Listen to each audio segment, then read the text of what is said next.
श्रीमन्महागणाधिपतये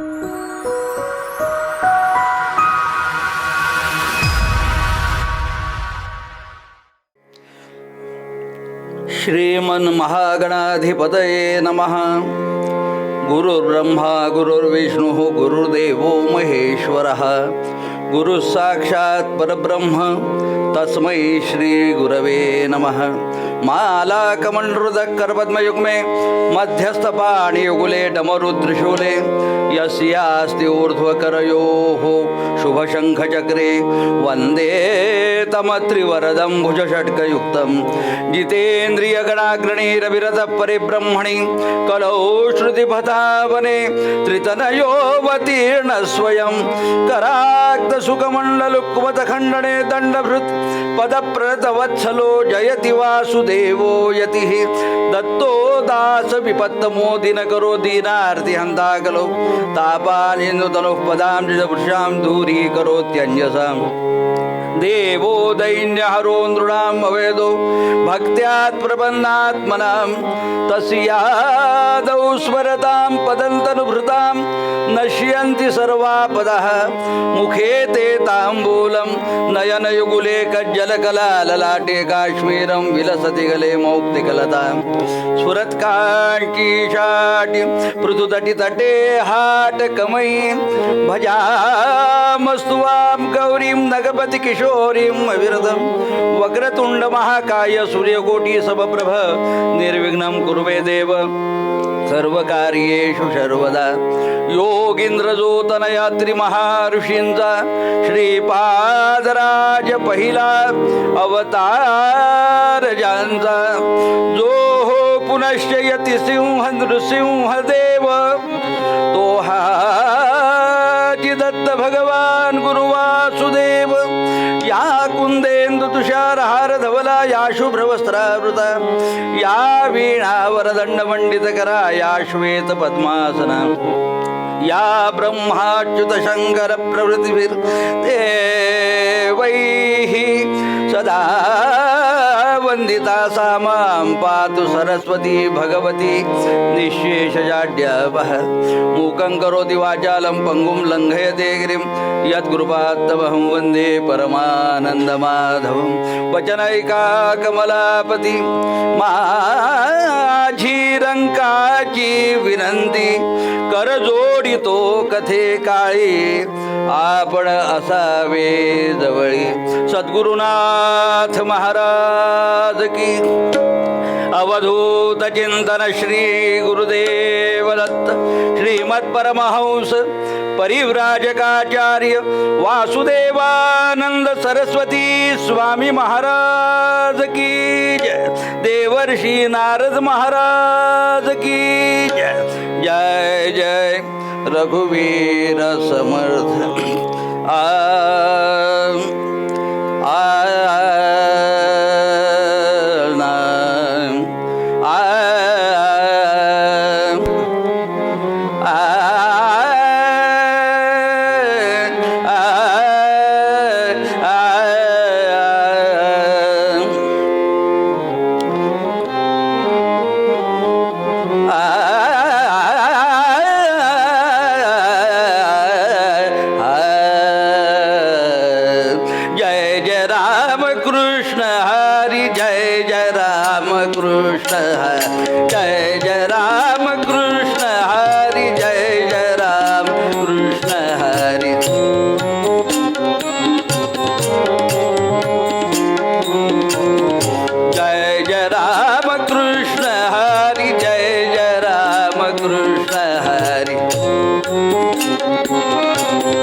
जय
अनसूयात्मज वंदिला अनसूयात्मज वंदिला अनसूयात्मज वंदिला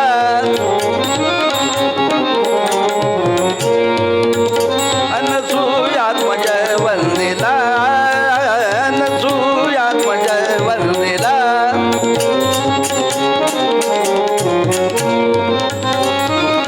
गाणगा भुवनी अमर Jeddah नित्य संगमी दावुनी राम स्नान करुनी माध्यने तो करी करबिली भिक्षला अनसूयात्मज वंदिला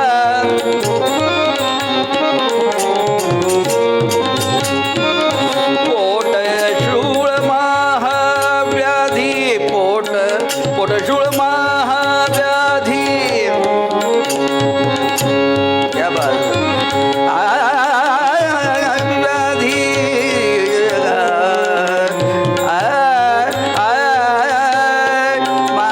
महाव्याधी पोट शूळ महाव्याधी गलित कुष्ठ तीव्रोनी क्या बात भक्ताची या काजसाठी भूवरी अवतरला अनसूयात्मज वंदिता अनसूयात्मज वंदिता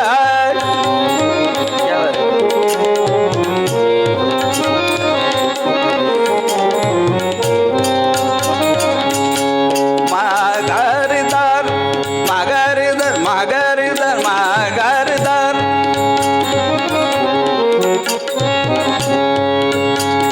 माघारदार सुद्धा माया भाषेची जाणून राम माघारदार माघारदार माघारदार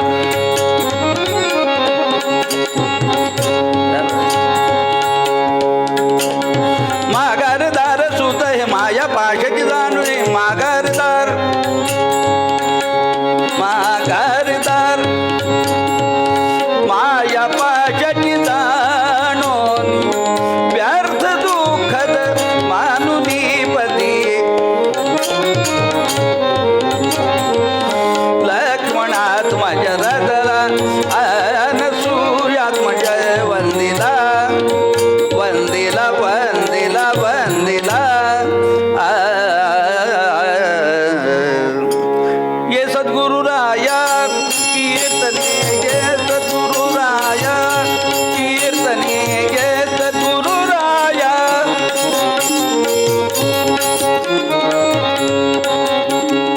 ये सद्गुरुराया कीर्तने ये सद्गुरु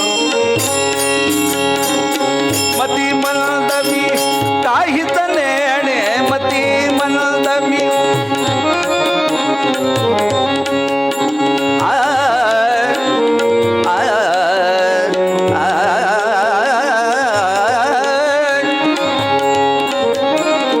मती मंदमी काहीच नेणे सांख्य अथवा न्याय कीर्तनी गे सद्गुरुराय कीर्तनी गे सद्गुरु हीन तीन परिमाणात वाटे हीन तीन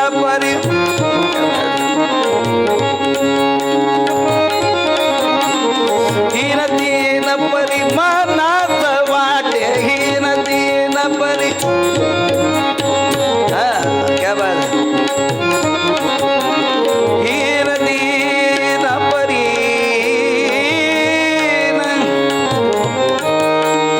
हीन तीन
वासुदेवानंद सरस्वती स्वामी महाराज की जय. देवर्षी नारद महाराज की जय. जय जय रघुवीर समर्थ.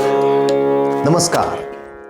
जुन्या विद्वान कीर्तनकारांच्या कीर्तनाच्या आनंदासह नवीन अनेकांना या कीर्तनाचं व्यासपीठ उपलब्ध करून देणारा एकमेव यूट्यूब चॅनल कीर्तन विश्व. या कीर्तन विश्वचा प्रकल्प 12 वर्ष चालणार आहे. पैकी 5 वर्ष पूर्ण झाली आहेत. अनेक नवीन कीर्तनकार, अनेक नवनवीन विषय, अनेक नवनवीन मालिका आपण त्यामध्ये सादर केल्या आहेत. तेव्हा हा प्रकल्प आता पूर्णत्वाकडे जाण्यासाठी शक्यतो जेवढी शक्य असतील तेवढी कीर्तनं आपण प्रायोजित करा असं आवाहन करतो. प्रायोजित करणं शक्य नसेल तर यथाशक्ती जी काही आपल्याला मदत करता येईल ती जरूर करा. आणि या आर्थिक मदतीबरोबरच आणखीन एक, आपल्याकडे जुन्या कीर्तनकारांच्या काही संहिता उपलब्ध असतील तरी आमच्याकडे पाठवा. कारण सगळ्या नवीन कीर्तनकारांच्यासाठी एक मोठी कीर्तन संहितांची बँक तयार करण्याचा सुद्धा आम्ही प्रकल्प करतो आहोत. आणि अनेक जुन्या जाणत्या वेगवेगळ्या पठडीतल्या कीर्तनकारांची कीर्तनं ही रेकॉर्ड व्हावीत, आर्काईव्ह व्हावं या दृष्टीनं आपला हा प्रयत्न चालू आहे. तेव्हा असे कोणी कीर्तनकार असतील तरी त्यांची सुद्धा माहिती पाठवा. कार्यालयाचे नंबर आपल्या समोर आहेत. तेव्हा या प्रकल्पासाठी शेअर करा, सबस्क्राईब करा. हा तर विषय महत्त्वाचा आहेच, पण प्रायोजित करा आणि याचबरोबर अनेकांना या प्रकल्पामध्ये जोडून कीर्तन विश्वची बळकटी वाढवत राहा, एवढीच आपल्या सगळ्यांना प्रार्थना. आता तरी करी सार्थक काही, आता तरी करी सार्थक काही, आता तरी करी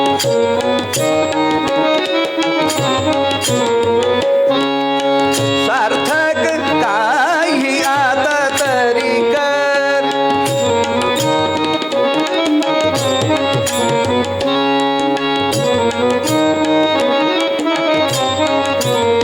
मानव देह पुन्हा नाही, मानव देह पुन्हा नाही, आता तरी कर सार्थक काही, आता तरी कर.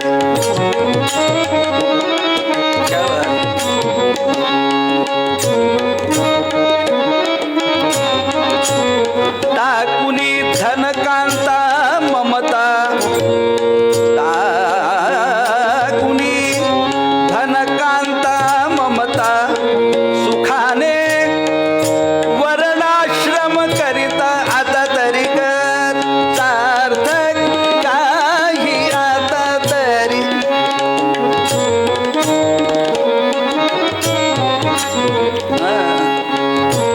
प्रपंची उदासीन राही,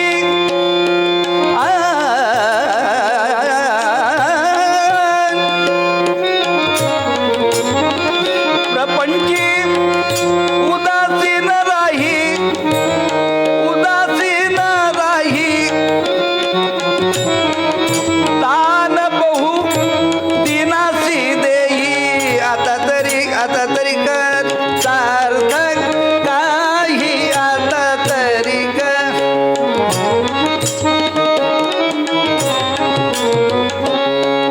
शिवदिन बोले मृदू वचनी, शिवदिन बोले मृदू वचनी, ऐकून घेई श्रुती वचनी, आता तरी कर सार्थक काही, आता तरी कर.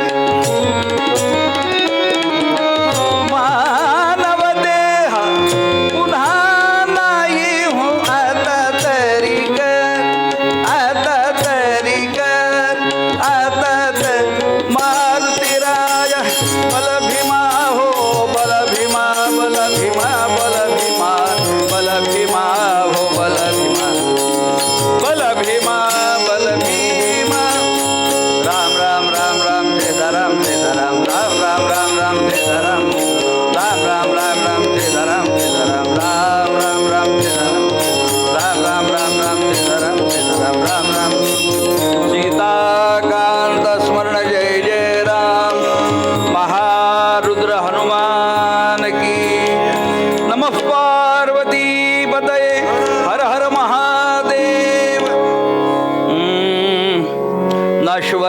सुखमनादरणीयं स्वान्तरं सुविमलं करणीयं रामनाम सततं स्मरणीयं तेन संस्कृतिजलं तरणीयं जय जय रघुवीर समर्थ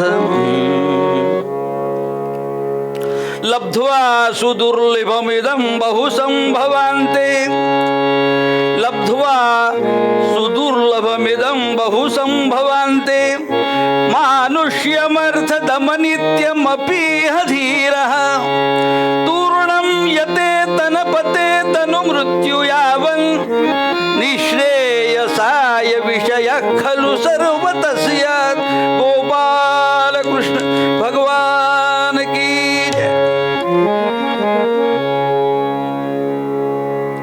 शिवदिन केसरी महाराजांचं पद्य विवेचनाला घेतलेलं आहे आणि यथामती त्यावर विवेचन होणार आहे.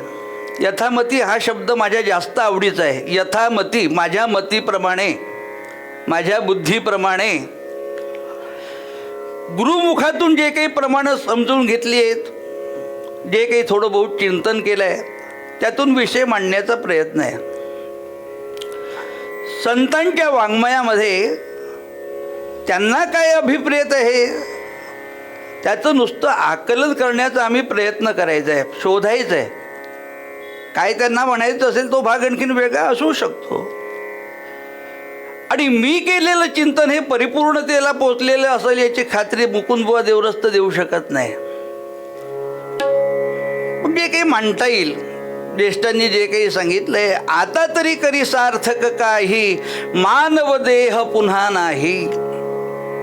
आता तरी या 4 अक्षराची योजना करण्याचं कारण काय? करी सार्थक काही मानव देह पुन्हा नाही म्हटलं असतं तरी चाललं असतं, कळलं असतं ना. पण आता तरी पूर्ण या पदाचा विचार आपण ज्या वेळेला करतो त्यावेळेला माझ्या मते अल्पबुद्धीने मी जो विचार करतो, संपूर्ण या पदामध्ये आता तरी हे 4 अक्षरं अधोरेखांकित आहेत, अत्यंत महत्त्वाचे आहेत. आता तरी या शब्दाची योजना जी केली आहे त्याचं कारण स्पष्ट आहे. मागे केलं नाही म्हणून आता तरी. 10वीला ज्या वेळेला मुलगा शिकत असतो त्यावेळेला आई त्याला सहज सांगते की रे बाबा झाला आता मार्च महिना आलाय, परीक्षेचे दिवस आलेत, आता तरी अभ्यास कर. कोणाला सांगते? जो अभ्यास करते त्याला सांगते. जो अभ्यास करतो त्याला सांगण्याची आवश्यकताच नाही ना. आम्ही मागे काही केलं नाही म्हणून आता सांगण्याची वेळ आहे. आणि केलं नाही हे स्पष्ट आहे, दिसतंच आहे. आम्ही पुन्हा आलो याचा अर्थच आहे की आम्ही काही केलेलं नाही म्हणून सांगावं लागतंय. लब्ध्वा सुदुर्लभमिदं बहुसंभवान्ते. लब्ध्वा अनेक जन्माच्या पाप पुण्याईने त्याचा काटा समतोल झाल्यानंतर लब्ध्वा हे मिळालंय. सुदुर्लभमिदं बहुसंभवान्ते, अनेक जन्माच्या पुण्याईने मिळालेलं आहे. लक्षात घ्या. पाप पुण्य समं कृत्वा नरयोनिषु जायते. पाप पुण्याचा काटा समतोल झाल्यानंतर नरतनू मिळते. आणि तो काटा अशाच्या हातात आहे की ज्यांनी मोठ्या मोठ्याचा काटा काढलाय. काटा इलेक्ट्रिक तराजू नाही म्हणत आहे मी, वजनमाप. काटा माहिती आहे ना, तागडं. तागडं जुना शब्द आहे, तागडं. तो समतोल झाला पाहिजे आणि त्याच्या हातामध्ये तो काटा आहे. त्यानंतर भाग्यवशात मिळतं ना. मग आता हा मिळाल्यानंतर भगवंताच्या कृपेने, आमच्या भाग्याने आम्हाला मिळालंय. मग आता काहीतरी करायला पाहिजे की नाही? कशा करताय? खाना पिना मजा करण्यावर एक दिन चले जा ना. आते हैं सो जाते जग में 4 दिन के नाते, आते हैं सो जाते जग में 4 दिन के नाते, आते हैं सो जाते जग में 4 दिन के नाते।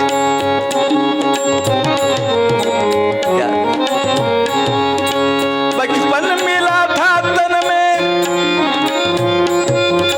चल बसा वही दासन में, आते हैं सुजाते जग में 4 दिन के नाते, आते हैं सुजाते जग में 4 दिन के नाते, आते हैं सुजाते जग में 4 दिन के नाते। आते हैं सो जाते हैं जरूर, लेकिन कोई कुछ करके जाते हैं। तेव्हा तर जयंती आहे, पुण्यतिथी आहे, आम्ही काही करतच नाही। काय होणार, जयंती पुण्यतिथी झालं तर श्राद्ध, तेही झालं तर जरतरचा प्रश्न आहे। अर्थात आपण काही पाहायला राहत नाही म्हणा, काही करून गेलेत। याचे शब्द मोठे मजेदार आहे, अर्थ पहा जरा। हिंदी भाषा प्रत्येक भाषेचं काही ना काही लालित्य आहे आणि ते त्याचा आनंद रसिकांनी घ्यावा। आते है सो जाते है, पण 99% लोक आते है सो जाते है, काही करतच नाही। आणि जे करत नाही त्यांनाच तर सांगण्याची वेळ आहे ना, जे करतात त्यांना सांगण्याची काही जरूर नाही। कधी करणार, काय विचार करणार? आयुष्याचा हिशोब पहा म्हणजे लक्षात येईल, सार्थक होणार कसं, केव्हा करणार आहे। आयुर्वर्ष शतम नृणाम परिमितम रात्रौ तदर्धंगतम। एक एक शब्द महत्वाचा आहे।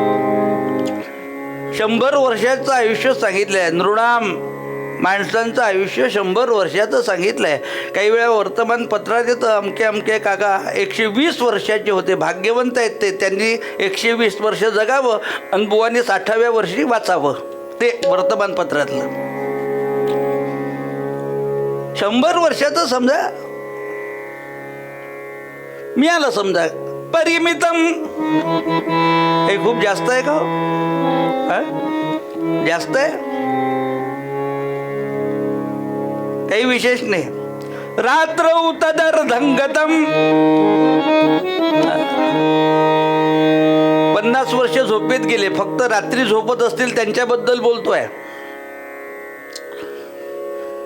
काही लोक बसमध्ये झोपतात, काही रेल्वेत झोपतात,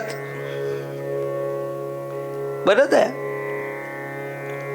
एका ठिकाणी महिना होता माझा कीर्तनाचा, एक गृहस्थ कीर्तन झाल्यानंतर मला म्हणाले, बुवा मी रोज तुमच्या कीर्तनाला येतो। म्हटलं चांगली गोष्ट आहे। मनात पडलं माझं भाग्य आहे, सद्गुरुनाथ रोज तुम्ही कीर्तनाला येताय, माझं भाग्य आहे। म्हटलं उद्या शनिवार आहे, मी ऑफिसमधनं येईल आणि कीर्तन झाल्यानंतर तुम्ही माझ्याबरोबर माझ्या घरी चला, मुक्काम करू। आणि त्याच्यानंतर विश्रांती झाली, भोजनानंतर विश्रांती घ्या, दुसऱ्याची स्नान, तुमचं काय अन्निक असेल ते करा, भोजन करू, विश्रांती करून पुन्हा रविवारची सुट्टी असल्यामुळे नंतर पुन्हा कीर्तनाला येऊ। ठीक आहे म्हटलं। कोणी बोलावत आहे महिन्याला कीर्तनाला गेल्यानंतर, याच्यासारखा योग नाही हो। नाही तर बुवा परत नागपूरला निघूनही गेला तरी पता लागत नाही। बोलवतात, श्रोते अजूनही भाविक आहेत, श्रद्धाळू आहेत, त्यांची भावना आहे, आपण सगळे अनुभव घेतो आहेत, लक्षात घ्या। झालं त्याप्रमाणे ठरलं आणि गेलो। आपला विषय चाललाय रात्रौ तदर्धंगतम, याच्यावर बोलतोय। दुसऱ्या दिवशी विश्रांती झाल्यानंतर दुसऱ्या दिवशी उठलो, स्नान झालं, अन्निक झालं, भोजन झालं, विश्रांती झाली, दुपारी कलियुगातलं अमृत झालं। आणि त्याच्यानंतर त्यांनी स्कूटर स्टार्ट केली आणि मुक्कामावर जायचं आहे कीर्तनाला। मी मागे बसलो, पहिल्या चौकामध्ये गाडी आली, रेड सिग्नल लागला, गाडी थांबली। ग्रीन सिग्नल लागल्यानंतर मागचे गाडीवाले हॉर्न वाजवायला लागले. तर हॉर्नचा आवाज आला म्हणून हा जागा झाला. यांनी गाडी स्टार्ट केली आणि पुढे काढली. मी म्हटलं साहेब काय झालं होतं? काही नाही. म्हटलं बुवा मला अशी एक सवय आहे. म्हटलं काय सवय आहे आपल्याला? रेड सिग्नल लागल्यानंतर गाडी थांबल्यावर माझा डोळा लागतो आणि ग्रीन सिग्नलला माझा डोळा उघडतो. म्हटलं अजून किती स्क्वेअर लागणार आहेत आपल्याला सिग्नल? म्हणजे 7 ते 8 आहेत. म्हटलं गाडी बाजूला घ्या, मी रिक्षाने येतो. नाही मी रिक्षाने येतो. कारण रेड सिग्नल लागल्यानंतर तुझा डोळा लागला आणि ग्रीन सिग्नलला जर उघडला नाही तर माझा कायमचा लागेल. त्याचं काय? आयुर्वर्षशतम नृणाम परिमितम रात्रौ तदर्धंगतम. गेले 50 वर्ष सार्थक करायला आहे किती हातात?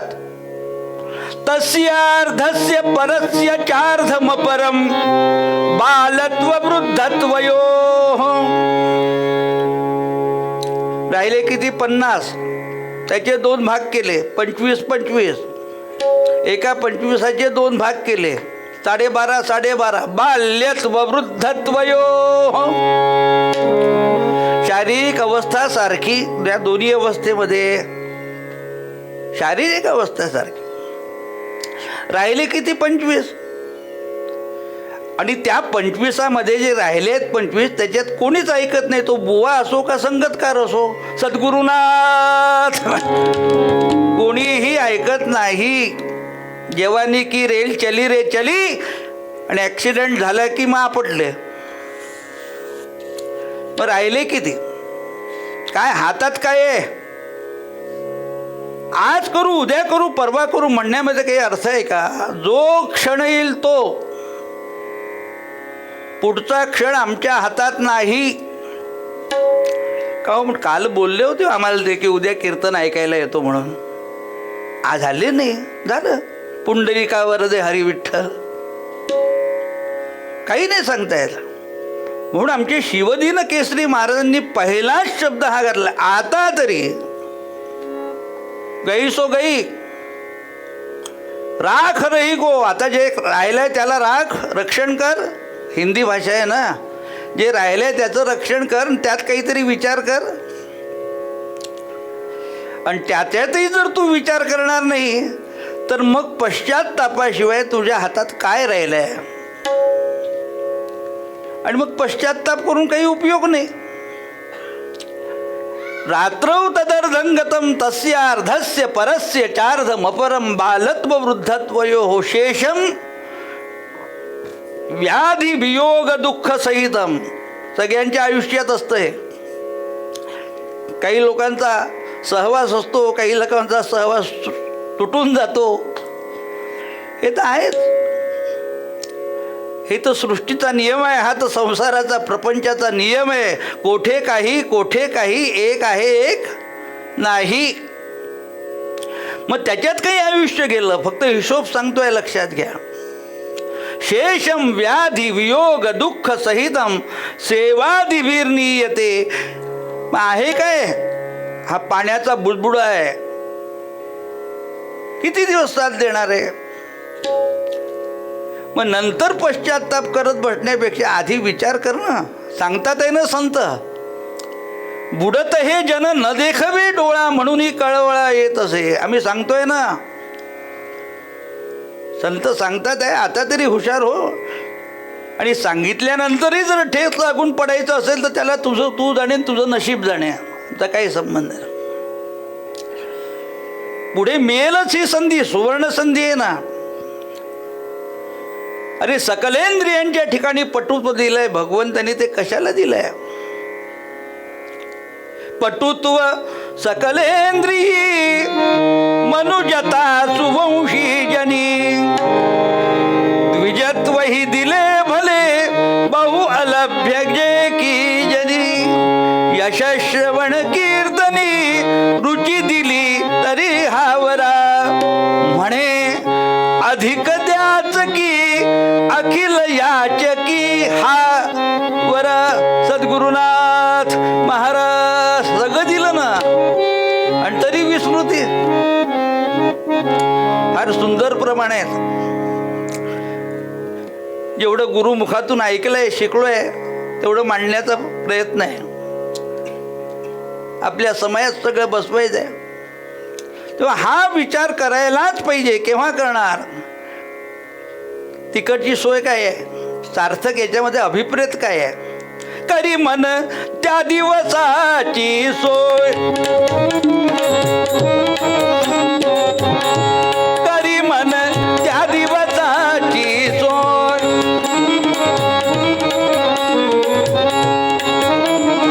त्या दिवसाची सोय, करी मन त्या दिवसाची.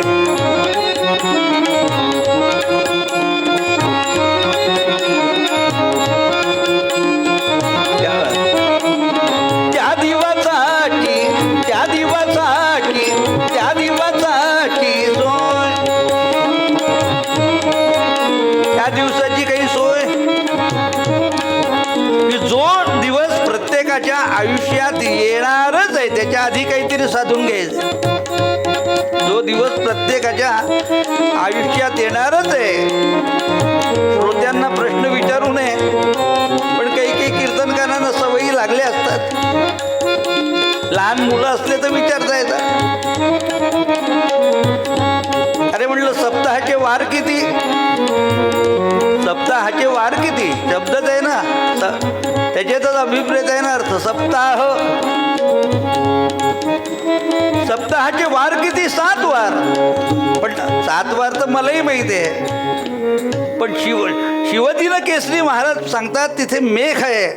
ते सांगतात तिथे मुख्य गोष्ट सांगितली आहे की 7 वार सगळ्यांनाच माहिती आहे हो, पण त्या 7 वारापैकी 1 वार आपल्यावर वार करणाऱ्या याचा विचार कधी करणार? याचा विचार कधी आहे? त्याचा विचार करावा. आणि तो विचार करून आपलं उद्दिष्ट, आपलं ध्येय, मानवधारी देहधारी जीव आहे ना, मग काहीतरी उद्दिष्ट तर असलंच पाहिजे ना. मग त्यांनी तो विचार केला पाहिजे आणि साधून घेतलं पाहिजे. म्हणून आमचे शिवदिन केसरी महाराज पूर्वरंगाच्या मूळ पदातून वर्णन सांगतात. करी सार्थक काही आता तरी, करी सार्थक काही आता तरी, करी सार्थक काही आता तरी, करी सार्थक, करी सार्थक, करी सार्थक काही. आपल्या कीर्तनाच्या नियमाप्रमाणे थोड्या वेळ नामस्मरण करू आणि दृष्टांत भाग कथाभागामध्ये आपल्या विषयाला धरून मांडण्याचा प्रयत्न करू. दिगंबरा दिगंबरा श्रीपाद वल्लभ दिगंबरा, दिगंबरा दिगंबरा श्रीपाद वल्लभ दिगंबरा,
परमहंस परिव्राजकाचार्य वासुदेवानंद सरस्वती स्वामी महाराज की जय. नर्मदा माता की जय. देवर्षी नारद महाराज की जय. जय रघुवीर समर्थ प्रतिष्ठान हे नाम विख्यात ज्याचे महातीर जे क्षेत्र त्या गौतमीचे इथे राहिला टाकुनी जो अहंता नमस्कार माझा सद्गुरु एकनाथा ठला विठ्ठल ठला विठ्ठल ठला ठला विठ्ठल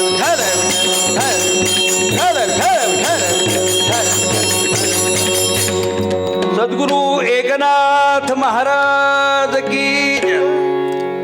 औरंगाबादपासनं अगदी जवळ असणारं क्षेत्र पैठण. पैठणचा नुसता उल्लेख केला की चरित्र कुठलं लागणार आहे हे श्रोत्यांना सांगावं लागत नाही. श्रोते असले तर, कीर्तन ऐकणारे असले तर, जर तरचा प्रश्न आहे थोडा, नाही असं नाही. गंमत म्हणून सांगायचं नव्हे, पण अनुभव काही येतात फिरण्यामध्ये. आमच्या इकडे असे बरेचसे अनुभव येतात. बुवा येतात त्यावेळेला इकडचे बुवा आल्यानंतर त्यांनाही आले असतील अनुभव, नाही असं नाही. सहज एका श्रोत्याला विचारलं, बाहेर निघाल्यानंतर, मंदिरच्या बाहेर निघाल्यानंतर एका गृहस्थाने विचारलं, काय कोणतं चरित्र सांगितलं बुवांनी? रामाचं सांगितलं. कोणतं? रामाचं सांगितलं. तितक्यात बुवा बाहेर आल्या. बुवा, आज आपण रामाचं चरित्र सांगितलं. विचारणारा विचारत होता, आत्ता कळलं म्हणून. नाही बा, आज तर मी कृष्णाचं चरित्र सांगितलं. असाही आनंद असतो. पण ऐकणारा श्रोता जर असेल तर पैठणचं चरित्र विचार केला, पैठणचा कुठलं चरित्र लागणार हे लक्षात येतं. परमशांत असणारे आमचे एकनाथ महाराज या पैठणला प्रतिष्ठान असं म्हणत होते. नाथांची योग्यता अशी आहे की या प्रतिष्ठानामध्ये राहून प्रतिष्ठा मिळवली, नाहीतर प्रतिष्ठा सद्गुरुनाथ महाराज प्रतिष्ठान शब्द आहे ना. गावचा सिद्ध आणि बाहेरचा जोगी गावातल्या गावात दिसतो, त्याची किंमत तेवढी नसते. पण परमशांत असणारे आमचे एकनाथ महाराज परमशांत. निसर्गाचा नियम असा आहे की जो अन्न खातो तो एखाद वेळ तरी संतापल्याशिवाय राहत नाही. पण हा अपवाद आहे. अपवाद असतो ना, प्रत्येक गोष्टीला अपवाद आहे की नाही. साधा प्रसंग सांगतो व्यवहारातला. आपण सकाळी जो केर काढतो घरातला, नियम काय आहे? आतल्या खोलीपासनं कचरा काढत आणायचं, केर बाहेरच्या खोलीत आणायचं आणि बाहेरून फेकून द्यायचा. हेच आहे ना 99%. पण याला अपवाद आहे ना. बाहेरच्या खोलीपासून झाडत केर काढत आणायचं आणि फेकायचं नाही, जमवून ठेवायचं. आहे कुठे असं? सराफ्याचं दुकान सद्गुरुनाथ महाराज, सोनाराचं दुकान फेकतो का कचरा? तसा हा एक अपवाद आहे नाथांच्या चरित्रामध्ये. नाथ महाराजांचं व्यक्तिमत्वच असं आहे, महान. राग नाही, अनुरागच, राग नाही. काही कीर्तनाची योग्यता होती आमच्या नाथांच्या प्रवचनाला, नाथांच्या कीर्तनाला. वाड्यामध्ये तुफान गर्दी, बसायला जागा मिळत नव्हती. एक तास आधी येऊन श्रोते जागा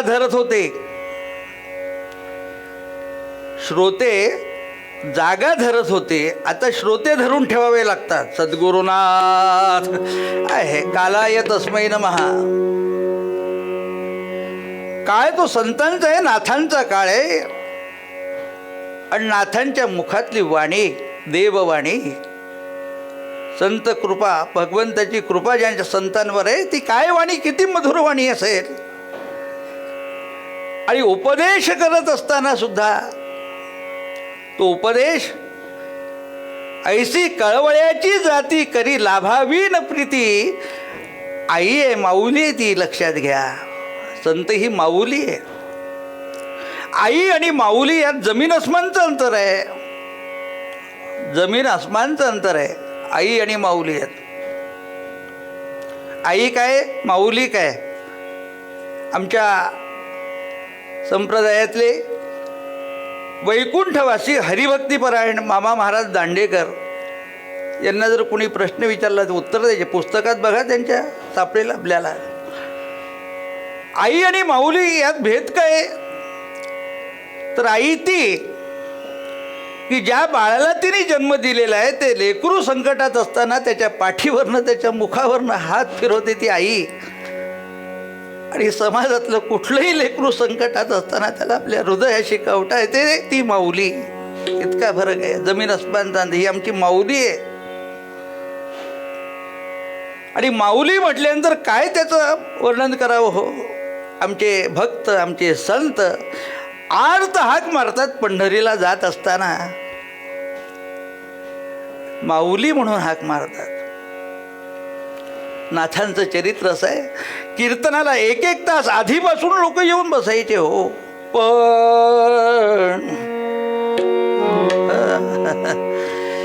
पण आहे म्हणून तर तासभर कीर्तन चालणार आहे ना. सगळे लोक दर्शन घेऊन, नाथांचं दर्शन घेऊन कृतार्थ होऊन जायचे. आज नाथांचं दर्शन झालं, काय आनंद व्हायचा. नाथांचा आशीर्वाद घ्यायचे. पण जे का कमलकंदा आणि दरदुरी, जे का कमलकंदा आणि दरदुरी, नांदणूक एकेची घरी, परिपरागु सेविजे भ्रमरी, येरा चिखलुची उरे. या न्यायाप्रमाणे बाकीच्यांनी आशीर्वाद घेऊन जावा नाथांचा, आलेल्या लोकांनी. पण नाथांचे चिरंजीव हरिपंडित, पंडित होते. काय होतं माहिती आहे का, की एकदा मुलगा विद्वान झाला की बाप त्याला ठेंगणा वाटायला लागतो. बाप त्याला ठेंगणा वाटायला लागतो. पण हे त्याच्या लक्षात येत नाही की हा आपला बाप आहे, सद्गुरुनाथ. हे लक्षात येत नाही. शास्त्री होते, पंडितजी होते आणि आपल्याच बापाशी वाद करायला लागले. काय वाद होता हो. प्रवचन मराठीत करायचं नाही. दुसरा प्रश्न असा होता वादाचा की कुणाही कडे जेवायला जायचं नाही. आमच्या नाथांनी एकच सांगितलं, हरी, माझ्या प्रवचनाला, कीर्तनाला जी मंडळी येतात त्यांना जी भाषा कळते, कारण मला प्रवचन त्यांच्याकरता करायचं आहे, मग त्यांना कळेल या भाषेतच बोललं पाहिजे ना, नाही तर काय उपयोग आहे. आणि तुझा दुसरा प्रश्न आहे की मी कुठेही जेवायला जाऊ नये. राखावी बहुतांची अंतरे, भाग्य येते तदनंतरे. प्रेमाने, शुद्ध भावनेने मला ही सगळी भाविक मंडळी जेवायला बोलावतात. त्यांची काहीतरी भावना आहे, त्यांचा काहीतरी विश्वास आहे, त्यांची काहीतरी श्रद्धा आहे, आणि त्यांनी बोलावल्यानंतर मी जाऊ नये हे बरोबर नाही. हा वादाचा प्रश्न. आणि सारखं सारखं काय माहिती आहे, एक लक्षात घ्या, घरामध्ये खटके उडू नये असं नाही. खटके उडायलाच पाहिजे, पण त्याचा स्फोट होता कामा नये. मध्ये मध्ये मध्ये मध्ये थोडे खटके उडणं ठीक आहे ना, त्याची मजा असते. नाही तर सुरळीत चाललं आहे आपलं, कोणी काही बोलत नाही, जे आलं ते खाऊन राहिले आहेत, कोणी कोणाशी बोलत नाही, याचा काय अर्थ आहे. पण ते खटके एक तर गृहप्रमुखाला दाबता आले पाहिजे, पण ते उडत चालले आहे सारखे. आमच्या नाथांची सुनबाई, हरिपंडिताची बायको, तिला हे आवडत नव्हतं, अजिबात आवडत नव्हतं. ती प्रवचनाला जाऊन बसायची, ती कीर्तनाला जाऊन बसायची, आणि नाथांवर तिची श्रद्धा होती, पण यांच्या स्वभावापुढे बोलता येत नव्हतं. यांचा स्वभाव यांच्या स्वभावापुढे बोलता येत नव्हतं ना, काय करणार. कीर्तन सुरू झालं, नाथांचं की ते एका बाजूला जाऊन बसायची आणि त्याचा आनंद घ्यायची. आवडत नव्हतं हे चाललं होतं ते. यजमान तिचे जे करत होते ते तिला आवडत नव्हतं. हे सगळं विसरण्याकरता मुद्दाम कीर्तनात जाऊन बसायचं आणि भगवत नामस्मरणात रंगून जायचं. जय जय पांडुरंग हरी, जय जय पांडुरंग, जय जय पांडुरंग हरी, जय जय पांडुरंग हरी, जय जय पांडुरंग हरी,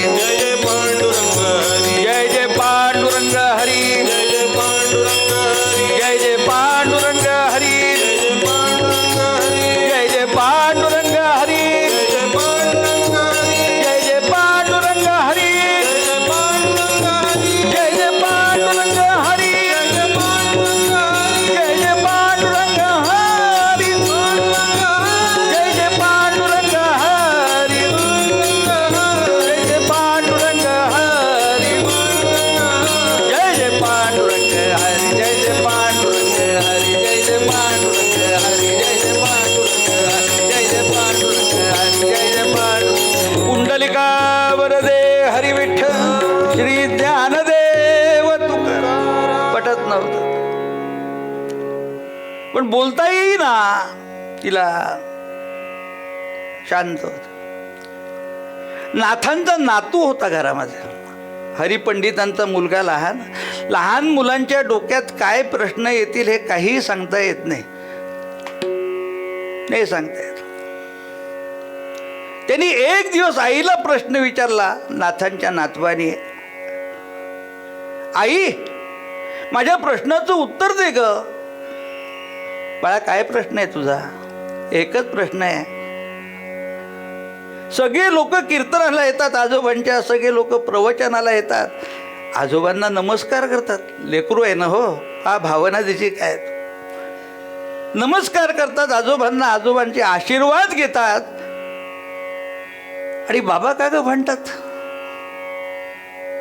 मोठ्या माणसांवर जबाबदारी किती आहे घरात वागत असताना बाबा का म्हणतात आजोबांशी?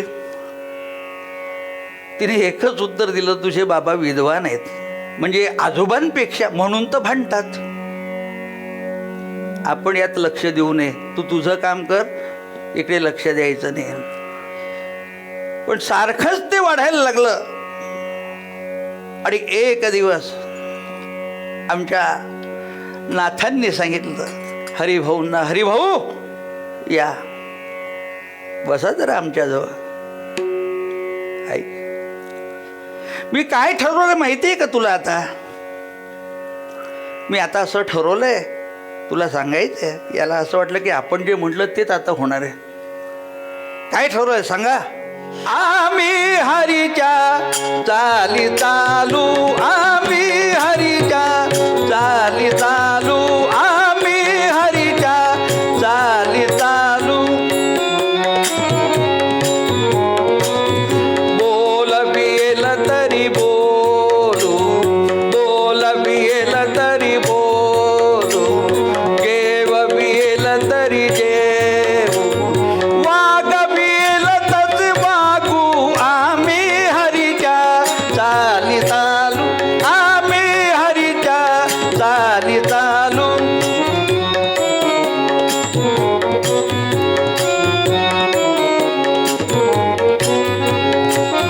बोल बिल तरी बोलू, जेव बिल तरी जेवू, वाग बिल तच मागू, आम्ही हरीच्या चाली चालू, आम्ही हरीच्या चाली चालू, आम्ही हरीच्या चाली चालू. बोल वील तरी बोलू, जेव वील तरी जेवू, वाग वील तसे वागू, आम्ही हरीच्या चाली चालू. हा फुगत चालला हरिभाऊ. आले की नाही आता बरोबर? आम्ही हरीच्या चाली चालू. त्याला वाटलं हरी म्हणजे हरिभाऊ. विद्वान झाला तरी नाथांचं बोलणं समजलं पाहिजे ना. वृक्षाचे ही पान हाले ज्याची सत्ता, राहिली अहंता मग. आम्ही हरीच्या चाली चालू. तोच आहे ना शेवटी सगळं करणारा. तो जे काही सांगेल त्याप्रमाणे, त्या संकेताप्रमाणे आमचा पुढचा प्रवास होणार. आजपर्यंत झाला, पुढचाही तसाच होणार. पण याच्या लक्षात आलं नाही, ते नाथांचं बोलणं लक्षात नाही आलं. हो ठीक आहे, मग पहिले मी सांगतो त्याप्रमाणे करा. म्हणजे काय करायचं? प्रवचन संस्कृतमध्ये झालं पाहिजे. म्हणजे हेच एवढं शक्य नाही. मग काय हरीच्या तालीन चालता? हरीच्या म्हणजे ते जेवायला जाणं म्हटलं श्रद्धेने बोलावतात तिथेच आहे. म्हणजे काय हरीच्या तालीन चालताय? म्हणजे तुमचं आमचं जमत नाही, हे निश्चित नाही जमत तुमचं. मग तुमचं आमचं जमतच नाही तर आम्ही इथे राहून करायचं काय? नाथांना विचारतोय बरं. नाथ म्हणाले, हरी इच्छा. तुम्हाला इथे राहायचं असलं ही आनंदाची गोष्ट आहे. आणखीन कुठे जायचं असतं? हरीची इच्छा आहे. संकेत देणारा तो आहे. मग आम्ही इथे राहणार नाही, नका राहू, काही हरकत नाही, तुमच्या इच्छेप्रमाणे. आमच्या हरिभाऊंनी बायकोला सांगितलं, चला आपल्याला इथे राहायचं नाही. ती म्हणाली, चला जिथे तुम्ही तिथे मी. नातवाला सांगितलंय, नाथांच्या म्हणजे हरिभाऊने आपल्या मुलाला सांगितलंय, चल आमच्या बरोबर, इथे राहायचं नाही. तो म्हणाला, मी येणार नाही, माझे नियम ठरलेले आहेत, माझं व्रत आहे, बापाला सांगतो व्रत. म्हणजे काय नियम आहे रे तुझा? म्हटलं माझा एक नियम असे आहे की रोज आजोबांचं प्रवचन ऐकायचं आणि सकाळी पंढरीनाथाला जो पुरणाच्या पोळीचा नैवेद्य असतो तो घ्यायचा. हे काही तुमच्याबरोबर मिळणार नाही. आमचे नाथ महाराज म्हणाले, हरिभाऊ राहू दे त्याला. नातवाचं आणि आजोबाचं नातच वेगळं आहे, लक्षात घ्या. काय तो संबंध आहे त्याच्याबद्दल जास्त बोलू शकत नाही. पण त्याला थोडं जरी बापाने मारलं तर याचं हृदय तळमळून येतं. अरे नको मारू, नको मारू, नको मारू. आजोबा हा लगेच थांबतो. गंमत आहे, हा लगेच थांबतो, मनात विचार करतो, मारू नको, मारू नको, मारू नको म्हणून रडतो आहे बाप. आणि हे असेच तर आम्हाला झोडपत होते सद्गुरुनाथ. ते नातंच वेगळं आहे, लक्षात घ्या, नातं वेगळं आहे. राहू दे त्याला, काही हरकत नाही. आणि निघाले तिथून. पंढरीनाथाला नमस्कार केला, आई वडिलांना नमस्कार केला आणि घराचा त्याग केला. यस्य क्वापि गतिर्नास्ति तस्य वाराणसी गती. वाराणसी, काशी, वाराणसी, बनारस, 3 नाव आहेत ना. आणि 3ही नावाला अर्थ आहे बरं का. काशी राजाने राज्य केलं म्हणून काशी. वाराणसी एक तिथे गुप्त आहे बरं का. वरुणा आणि असी या 2 नद्यांचा संगम आहे म्हणून वाराणसी. आणि तिसरं बनारस. याचा अर्थ इकडे तिकडे सापडत नव्हता, तो आमच्या ज्येष्ठ कीर्तनकारांनी लावला, बनारस. आपल्याकडे जसं आपण चहा वगैरे पितो ना, चहा कॉफी, रात्री 2ला जरी गेलो फिरायला चौकात तरी चहा कॉफी मिळते. तसं त्या भागात इंदोर, बनारस सगळे बुवा फिरणारे असतात, सगळं पाहिलेलं आहे.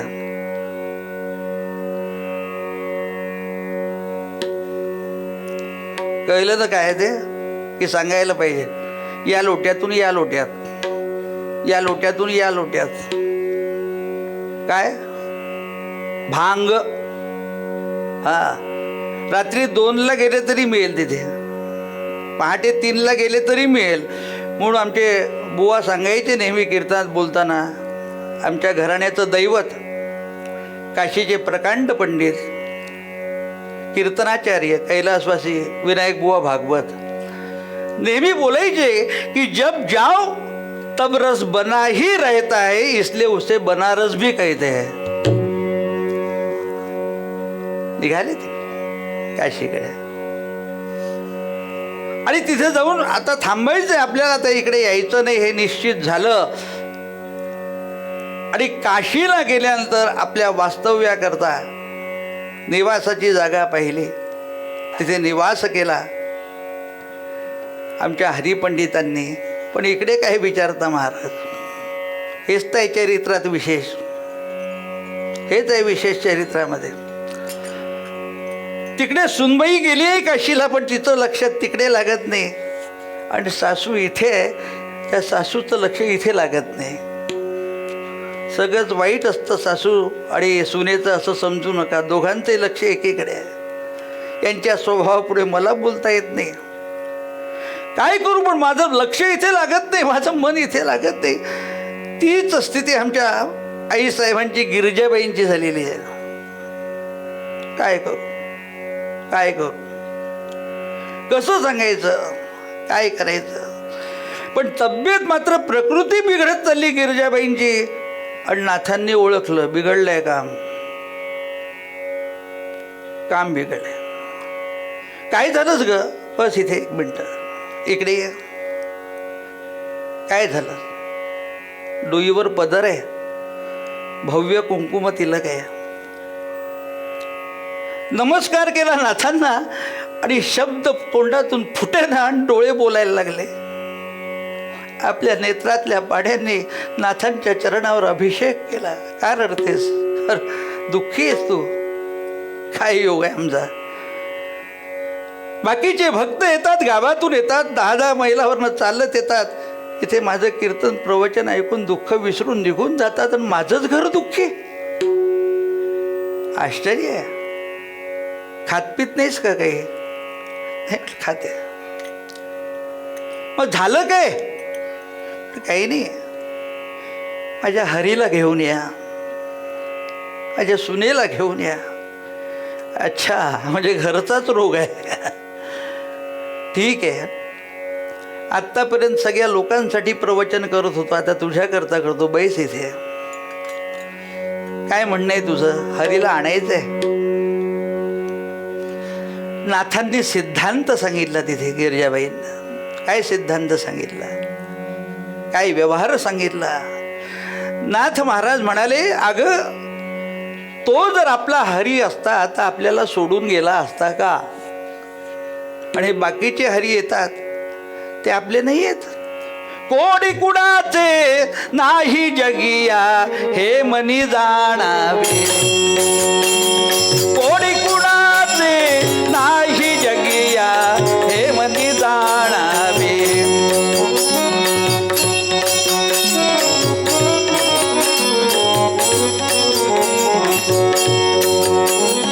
निज रूपा आठवुनी, निज रूपा आठवुनी नट समलोकी वागावे. कोणी कुणाचे नाही जगिया हे मनी जाणावे, हे मनी जाणावे.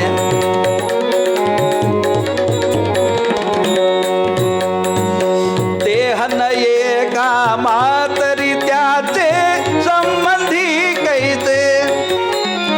क्या बात है.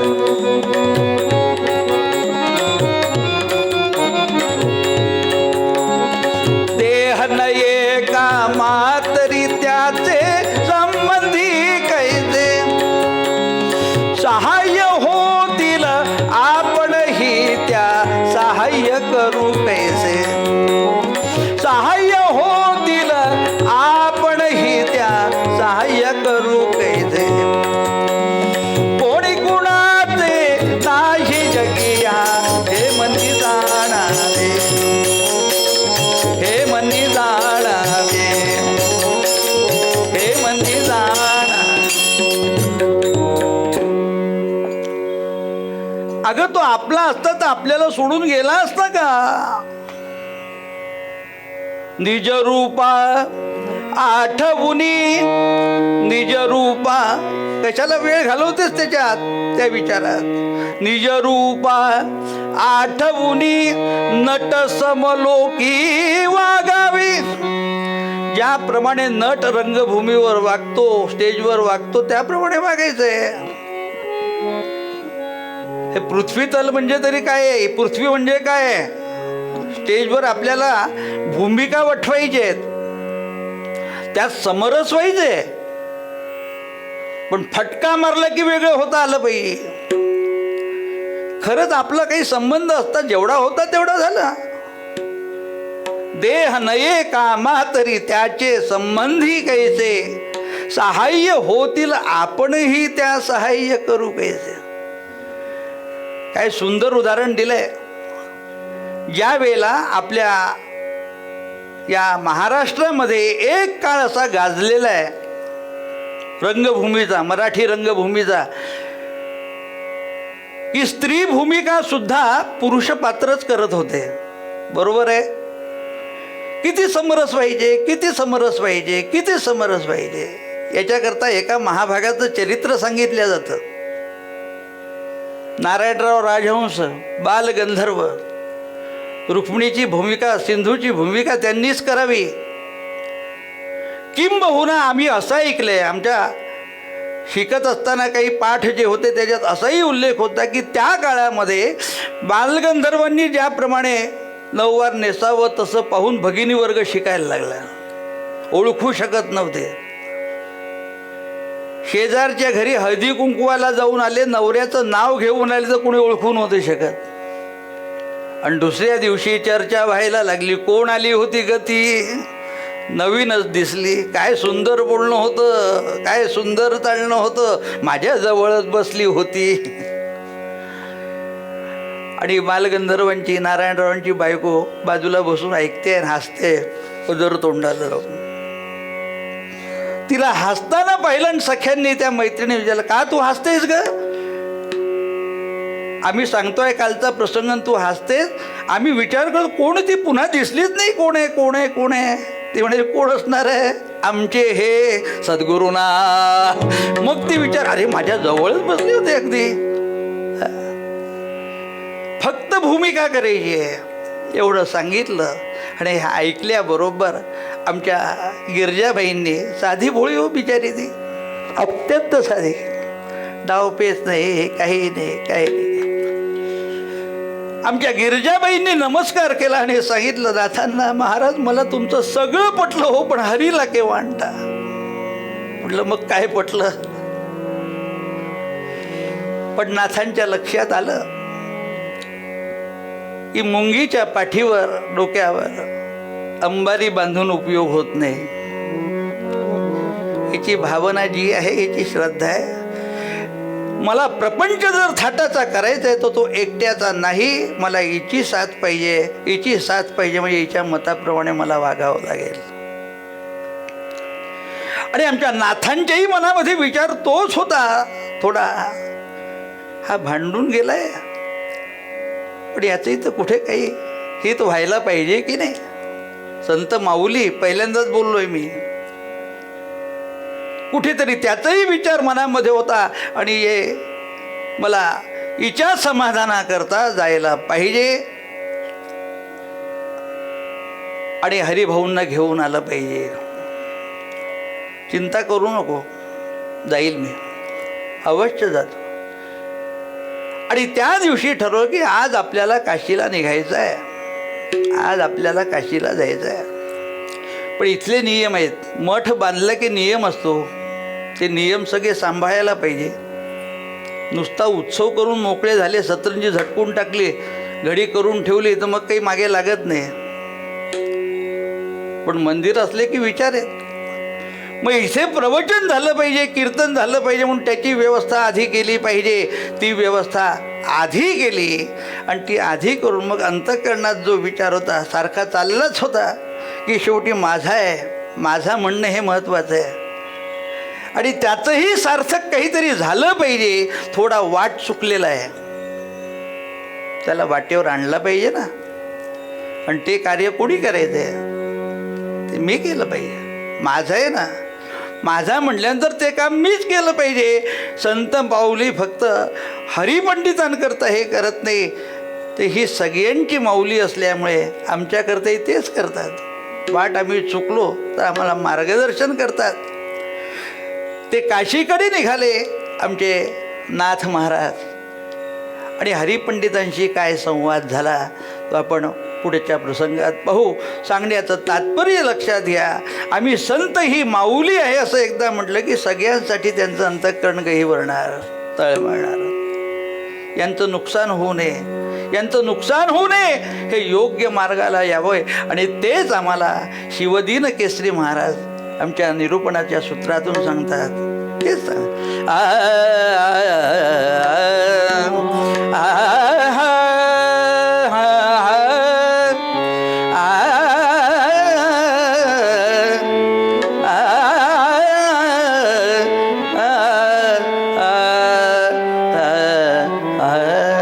करी सार्थक काही, आता तरी करी सार्थक काही.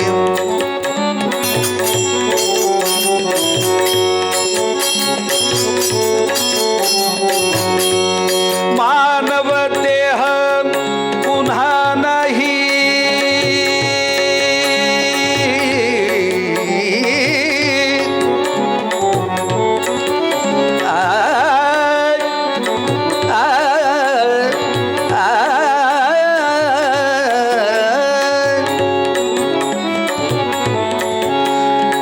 मानव देह पुन्हा नाही, करी सार्थक काही, आता तरी करी सार्थक काही. शिवदिन बोले मृदू वचनी,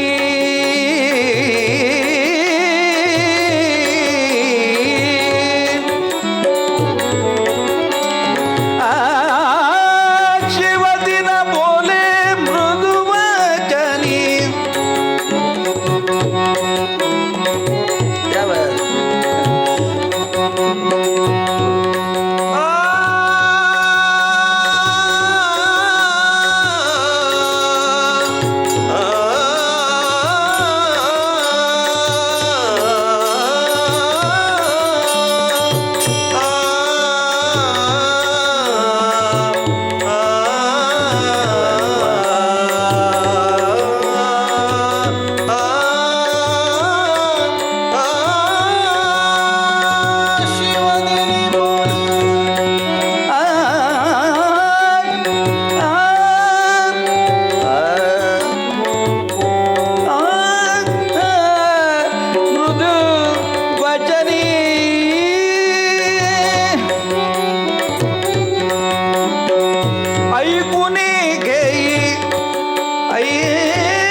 कुंडलिका वरदे हरी विठ्ठल.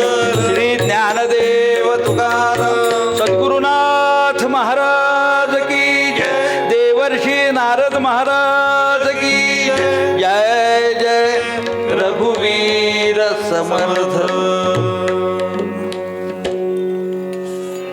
हे कीर्तन आपल्याला कसं वाटलं? आपला अभिप्राय जरूर कळवा. हे कीर्तन लाईक करा, शेअर करा. अधिकाधिक लोकांपर्यंत ही कीर्तनाची परंपरा पोहोचण्यासाठी आम्हाला सहकार्य करा. कीर्तन विश्व हे यूट्यूब चॅनल गेली 4 वर्ष अव्याहतपणे सुरू आहे. आपल्या सर्वांच्या मदतीनं, सहकार्यानं कीर्तन विश्व यूट्यूब चॅनल अधिकाधिक लोकांपर्यंत पोहोचत आहे, लोकप्रिय होत आहे. मी आपल्या सगळ्यांना विनंती करतो की आपल्या क्षमतेप्रमाणे आपण प्रत्येकानं किमान एक तरी कीर्तन प्रायोजित करा. 61 साजरी करत असताना, 75 साजरी करत असताना, घरात नवीन बाळाचा जन्म झालाय, बारसं झालंय, कुठल्या तरी निमित्तानं कुलदेवताचे आशीर्वाद आपल्याला प्राप्त व्हावे, अशा वेगवेगळ्या निमित्तानं एक तरी कीर्तन प्रायोजित करा आणि या कीर्तन विश्व प्रकल्पाला सहकार्य करा. हे एक ईश्वरी कार्य आहे. आपण सगळ्यांनी याच्यामध्ये सहभागी व्हावं आणि या परंपरेचं जतन करावं, संरक्षण करावं आणि संवर्धन करावं, अशी मी आपल्या सगळ्यांना विनम्र प्रार्थना घेतो.